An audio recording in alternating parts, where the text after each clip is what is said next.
All right, welcome back. This is Studio MMA, and we're joined here by newly signed UFC middleweight Scott Askham. Scott, how are you doing? Yeah, feeling good, yeah. Apart from this in my hand, I feel like I'm just about to go on Gladiators. Yeah, it's you get used to it though, but it's a bit more. It's got more weight to it than you think, right? Yeah. It's definitely you could use it as a weapon. Yeah, 100%. All right, so speaking of gladiators, MMA is considered by many to be the sort of modern gladiators, the modern gladiator sport, so to speak. Something that's evident by the UFC's old intro to their shows, where they had the gladiator putting on his armor and such. But is that something that's good or bad for MMA? Because some would argue that that association makes it seem like less of a sport and more like brutal entertainment. Yeah, it's a good point. I just think I don't. I think it's good. It's only a way of promoting themselves, isn't it? I don't think it's as violent as people make out. I mean, it's solely a sport. It's good for a lot of people. When you still talk about it, they don't understand that there's rules and stuff. Yeah. When they do actually come to shows, they enjoy it. So it's just a matter of getting them to come to the shows. Really, that's what it is. And fans will just it'll get bigger and bigger and bigger. Now, as someone whose bread and butter is MMA, what are the most exhausting and tiring questions that you get from people who perhaps don't know as much of sport when you tell them that you're an MMA fighter? Exhausting questions? Yeah, or stereotypes, or the most not irritating in interviews, questions. So like just yeah, from people who don't really know about MMA, and then when we ask you what you do, you say, "Oh, I'm an MMA fighter," and the uninitiated might have stereotypes or. Most of them conversations start off with a cauliflower ears and oh, do you play rugby? I get that a lot. Yeah, but when you do say MMA, they're like, you have to try to explain it. And soon enough, you have to. It's like cage fighting, but it's not as bad as you think. And like as soon as you say it, like it's. You kind of see their oh. Yeah. Like, I'm not a thug, honest.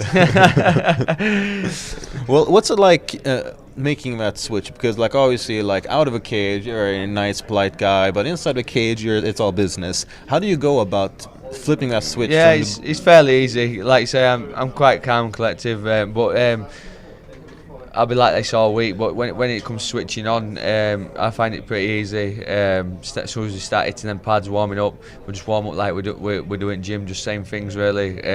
Get nice and loose, get ready, hit some pads, and like I say, we've got the right people around me, right environment, and saying right words and stuff, and we just get fired up and ready. All right. Now you're a middleweight. And in my opinion, one of the best middleweights of all time is Anderson Silva. He will be making his comeback next year against Nick Diaz, provided that these DUI charges don't cause him to miss the fight. And I'm wondering, this is a bit of a crazy matchup. Anderson Silva versus Nick Diaz. How do you see that fight, and who do you have picked as a winner? I hope if Anderson Silva comes back as the old Anderson Silva, Anderson gets the win, and I do hope he gets the win as well. But also, I hope he gets the win and retires. You know what I mean? I think he's had a bad couple of two fights. Some could say the second one were a bit of bad luck, but I hope he gets the win and retires. I hope so too. The only Anderson Silva fights I've ever seen live were his fights against Chris Weidman, and it was interesting seeing the only two fights you get to see. He gets defeated, and one of them very gruesomely. Yeah, very gruesome. When it comes to accidents like that, like broken legs and such, it's another thing that sort of makes the uninitiated think that it occurs all the time. How do you feel about sort of like when you get those stereotypes? Because obviously MMA is a growing sport, but it's not a household sport yet. No, not yet. How do you deal with those stereotypes and those questions that people have? It's a tough one, really. But there's like K1 fights where stuff like that's happened before many a time, so it does happen. It's just nature of the beast, really, and it is tough. We're not getting shoved into a cage and locked in there. We want to go in there and compete. It's just like boxing, but obviously you just got more tools. So which martial artists and mixed martial artists did you look up to, or did you feel inspired by when you were sort of working your way up the ranks? Before I started training, I used to like watching Robbie Lawler. Back when UFC won Bravo, that's how long ago it was. I did enjoy watching Robbie Lawler throw down. Yeah. As I've been in the sport watching fighters, Cain Velasquez for me is just outweigh dominates fights. Is just unbelievable. Yeah. So Cain Velasquez. All right, interesting. Now, one thing that I personally enjoy is looking at prospects, ones that aren't in the UFC yet, and looking at sort of your gym, sort of the more local English scene. Are there any young prospects that you think deserve a shout out that might get in the UFC in the coming years? Yeah, 100%. We've got Zai Shah, who's out here with me now. He's coming through, and he'll get here one day. And also Mark Darkese. I think Mark Darkese is 4-5-0. Just made his BAMMA debut. Another talented fighter who's undefeated as an amateur as well. So yeah, there's Mark Darkese and Zai Shah. And what's the MMA scene looking like now in England? We know that it's always been stable, but what's it like? It's getting bigger. Like, I could tell from when I started like 7 years ago. Back then we used to have like semi-pro contests where like it was like pro contest gloves where you could strike stood up, but not just to the body on the floor. But now it's like all like amateur where you can strike stood up and on the floor, but there's 3-minute rounds and bigger gloves. Yeah. There is getting a lot more regulations as well. We've got an organisation called Safe MMA now in the UK. So you got blood tests and regular medicals and stuff like that, which yeah, it's only going to help the sport grow. All right. Now, what exactly do you feel that you can bring to the UFC middleweight division that perhaps other fighters can't?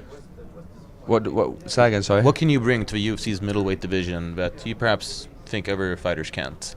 Do you have any special skills or any special moves that you think sort of are a signature of yours?